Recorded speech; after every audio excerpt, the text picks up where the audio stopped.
New India live के दर्शकों को नमस्कार। दर्शकों में सुनील मान। दर्शकों, हम नारायणगढ़ की अनाज मंडी में हैं, जस्सी पेटवाड़। यहाँ पर एक विशाल जनसभा करने जा रहे हैं।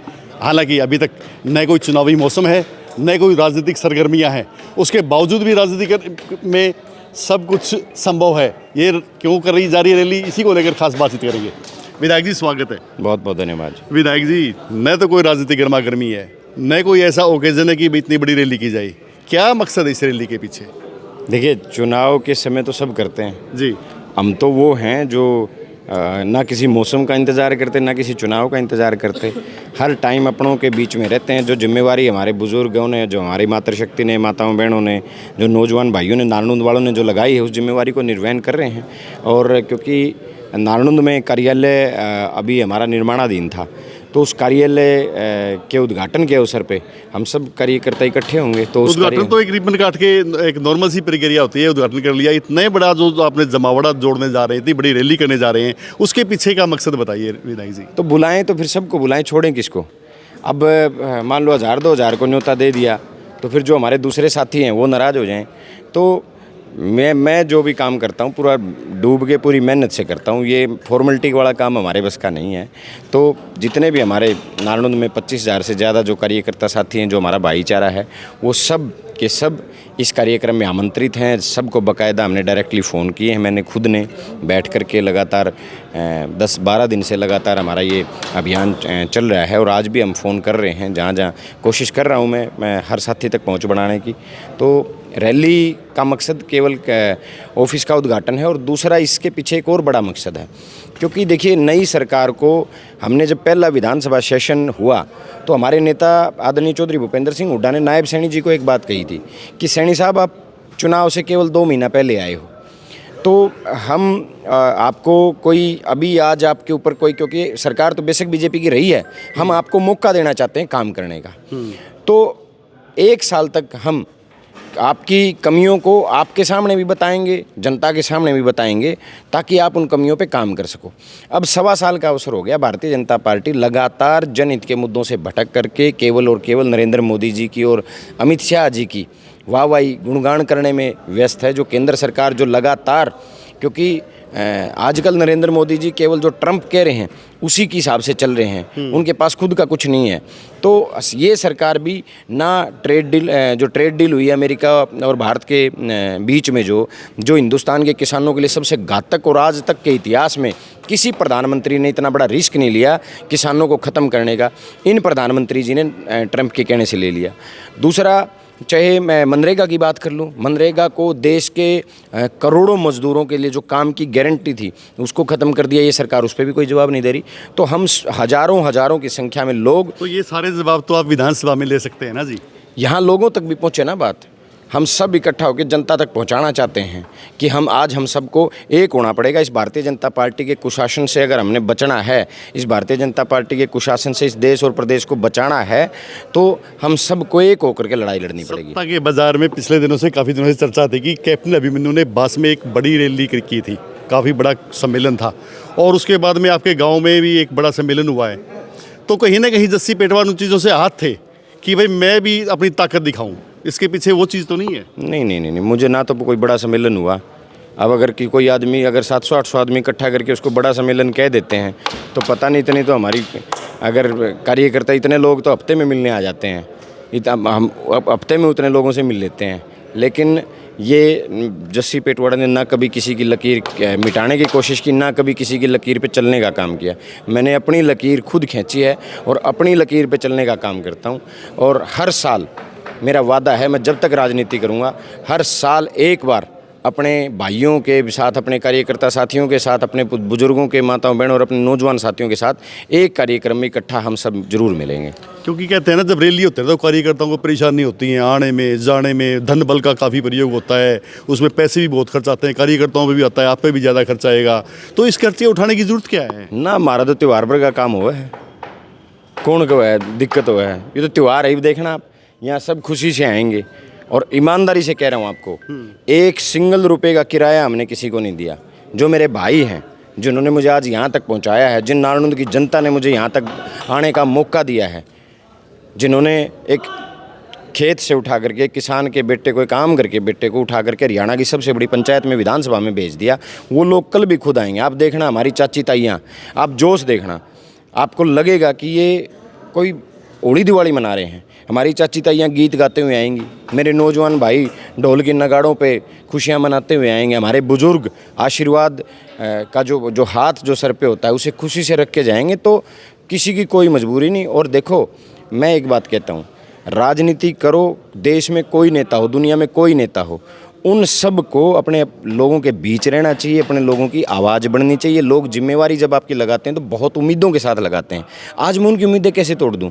तो ये गेट टुगेदर तो साल में एक बार होना ही चाहिए। आपने बात करी उम्मीद की, लोगों को उम्मीद थी कि हल्का विकास के मामले में काफ़ी ऊपर जाएगा, और लोगों की जो उम्मीद है ना वो पूरी नहीं हो रही है। और विपक्षी सवालिया निशान भी उठा रहे हैं कि भाई रैली करने की बजाय विधायक बनाया हल्के ने, हल्के में कोई ऐसी बड़ी परियोजना लेके आए, लोगों के काम करे, काम की तरफ ध्यान नहीं है विधायक का। देखिए, एक बात बताइए, वैसे बड़ी परियोजनाएं तो सरकार के टाइम आती हैं, जब जिसकी सरकार होती है। अब सरकार भारतीय जनता पार्टी के, लड़ने की बात, आप लोगों के बीच जाना, हरियाणा प्रदेश के लोगों की, आपको पता चलेगा कि मैं विधानसभा में कितनी आवाज़ उठाता हूं, कितने मैं सरकार से लड़ता हूं। रही बात बड़ी परियोजना की, नारनौंद में बाईपास पास करवाना मेरी प्रायोरिटी है, वो रह जाएगा।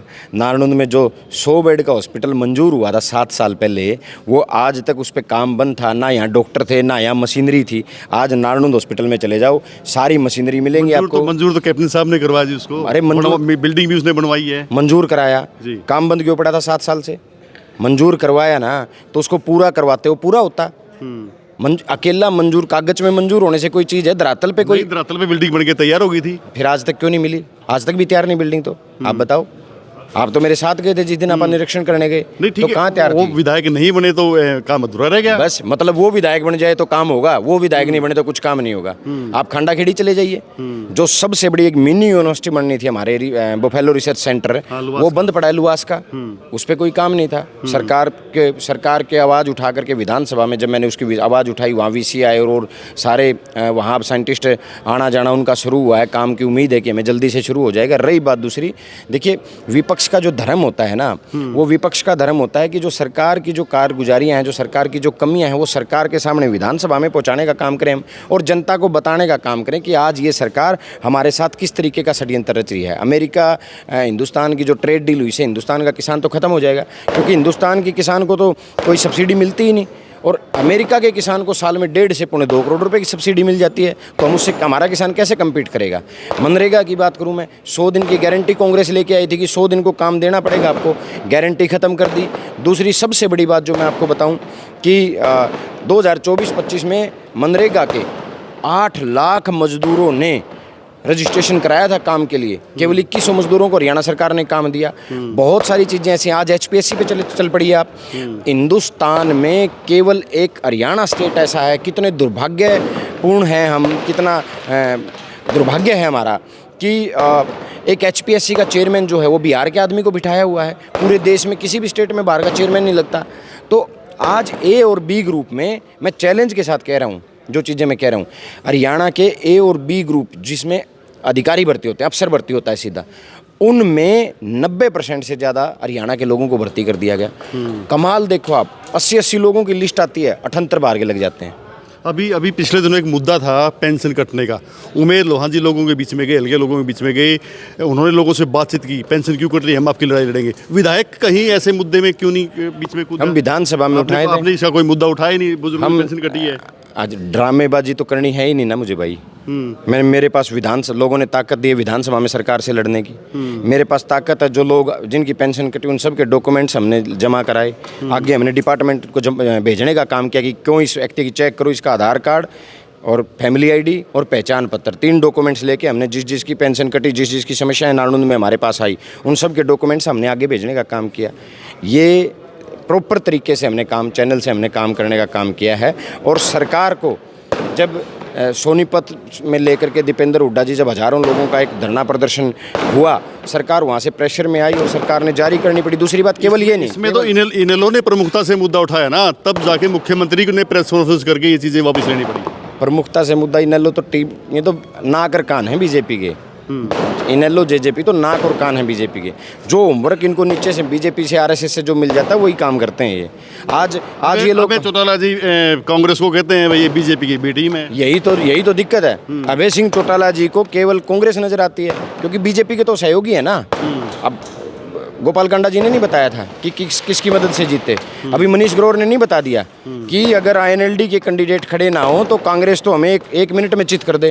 ये तो सब ने बता दिया, अब तो कोई बात ही नहीं रहेगी, सारे नेता बता रहे हैं। जी एक आरोप लगा जा रहा है कि भाई जस्सी पेटवाड़ चर्चा में रहने के लिए ही कुछ अलग अलग करता रहता है, इस पे क्या कहना? इसमें बुराई क्या है?